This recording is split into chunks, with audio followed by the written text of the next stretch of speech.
Hi friends, இன்னைக்கு நம்ம ஏஎம்ல என்ன பார்க்க போறோம் அப்படின்னா காம்போனன்ட்ஸ் எப்படி கிரியேட் பண்றோம் அண்ட் காம்போனன்ட்ஸ் வந்து இங்க யூஸ் பண்ண போறோம், எப்படி யூஸ் பண்ண போறோம் அப்படிங்கறது வந்து பாத்தீங்கன்னா இந்த வீடியோல நம்ம பார்க்கலாம்.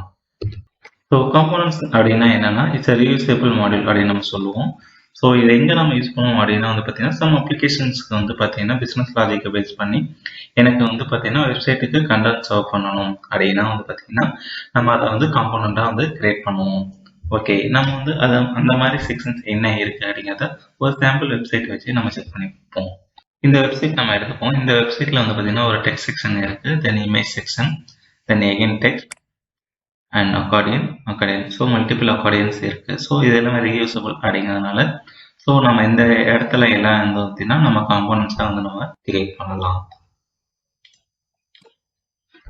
ஓகே, இப்படி நம்ம கிரியேட் பண்ணுவோம் ஒரு காம்போனன்ட் அப்படின்னா CRXDல ஆப் ஃபோல்டர்ல ஒரு நியூ ப்ராஜெக்ட் வந்து கிரியேட் பண்ணுவோம். அந்த நியூ ப்ராஜெக்ட்ல வந்து பார்த்தீங்கன்னா காம்போனன்ட் அப்படிங்கிற ஒரு ஃபோல்டரும் அந்த காம்போனன்ட் ஃபோல்டருக்குள்ள ஒரு கண்டென்ட் அப்படிங்கிற ஒரு ஃபோல்டரும் கிரியேட் பண்ணிட்டு அதுக்குள்ளதான் வந்து பார்த்தீங்கன்னா நம்ம காம்போனன்ட் வந்து கிரியேட் பண்ணுவோம். தென் அந்த நியூ காம்போனன்ட் கிரியேட் பண்ணும்போது நேம், டிஸ்கிரிப்ஷன், குரூப் இது எல்லாமே நம்ம வந்து அந்த இன்ஃபர்மேஷன்ஸ் எல்லாமே நம்ம கொடுக்கணும். தென் எனக்கு நம்ம சேவ் பண்ணதுக்கு அப்புறம் எனக்கு வந்து ஒரு .js ஃபைல் வந்து ஜென்ரேட் ஆகும் என்னோட காம்போனன்ட்ல. அதை வந்து நம்ம .htmlனு சேஞ்ச் பண்ணிக்கலாம். இப்போ இந்த CRXDல ஐஸ்கிரீம் அப்படிங்கிற ஒரு ப்ராஜெக்ட் கிரியேட் பண்ணியிருக்கேன். அதுக்குள்ள காம்போனன்ட்ஸ் அப்படிங்கிற ஒரு ஃபோல்டர், அதுக்குள்ள கண்டென்ட் அப்படிங்கிற ஒரு ஃபோல்டர் கிரியேட் பண்ணியிருக்கேன்.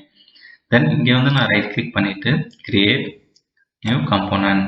ஸோ வெனிலா அண்ட் குரூப் வந்து பார்த்தீங்கன்னா ஐஸ்கிரீம் அப்படின்னு நான் கொடுக்குறேன். Then next, then okay, then save பண்ணிப்போம். சேவ் பண்ணதுக்கப்புறம் நமக்கு வந்து பார்த்தீங்கன்னா இந்த வெனிலா ப்ராஜெக்ட்டுங்கிறது வந்து கிரியேட் ஆயிடுச்சு. ஸோ அதை வந்து நான் வந்து .htmlக்கு வந்து பார்த்தீங்கன்னா ரீநேம் பண்ணிக்கிட்டேன். ஸோ நான் ரீநேம் பண்ணதுக்கப்புறம் எனக்கு ஒரு காம்போனன்ட் நான் வந்து பார்த்தீங்கன்னா ஃப்ரண்ட் எண்டில் நான் அலோவ் பண்ணணும் ஆத்தரிங் அப்படின்னா எனக்கு வந்து டயலாக்ஸ் வந்து மேண்டேட்டரி.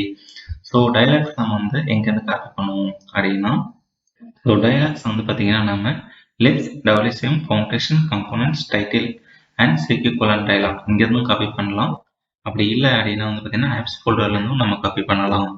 ஸோ நான் கோரில் WCMல காம்போனன்ட்ஸில் டைட்டிலில் V2 டைட்டில்,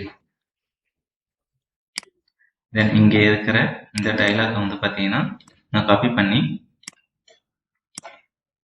என்னோட ப்ராஜெக்ட்ல வந்து பார்த்தீங்கன்னா இந்த டயலாக் வந்து பார்த்தீங்கன்னா நான் பேஸ்ட் பண்ணிக்கிறேன். பேஸ்ட் பண்ணிட்டு சேவ் பண்ணிக்கிறேன். ஸோ இப்போ வந்து பார்த்தீங்கன்னா நான் வந்து நமக்கு தேவையான ஒரு டயலாக் வந்து ஆட் பண்ணிட்டேன்.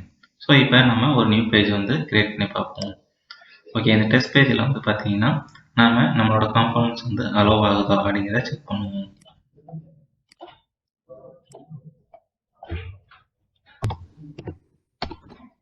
ஸோ வெனிலாங்கிற நேம் வந்து வரல. ஸோ நான் வந்து இப்போ என்ன பண்ணணும், நம்ம இந்த டெம்ப்ளேட்டில் வந்து பார்த்தீங்கன்னா இந்த காம்போனண்ட்டை வந்து பார்த்தீங்கன்னா அலோவ் பண்ணணும். அதுக்கு ப்ராப்பர்ட்டிஸில் போயிட்டு எடிட் டெம்ப்ளேட் கொடுப்போம்.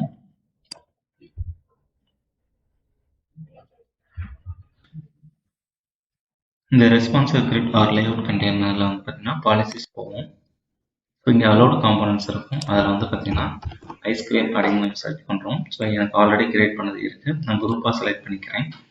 Then okay. ஸோ இப்போ வந்து பார்த்தீங்கன்னா நான் என்னோட காம்போனன்ட் வந்து பார்த்தீங்கன்னா இந்த டெம்ப்ளேட்டில் வந்து பார்த்தீங்கன்னா அலோவ் பண்ணியிருக்கேன். தென் இப்போ பேஜ் ரெஃப்ரெஷ் பண்ணி பார்க்கலாம்.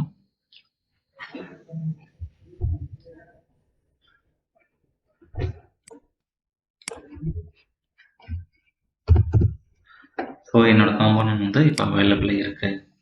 So this is heading. So இன்னொரு தடவை நம்ம கிரியேட் பண்ணி பார்ப்போம்.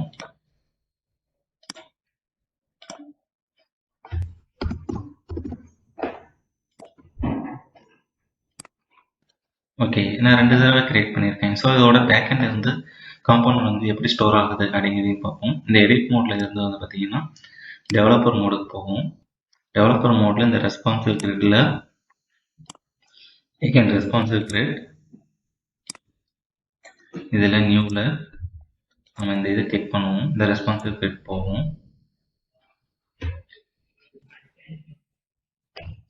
ஸோ இது CRXDல கண்டென்ட் ஃபோல்டரில் நம்மளோட ப்ராஜெக்டோட ஸ்ட்ரக்சர் காட்டும். இங்கே வந்து நம்ம வந்து வெனிலா அப்படிங்கிற ஒரு காம்போனன்ட் யூஸ் பண்ணி கண்டென்ட் போட்டிருந்தோம்.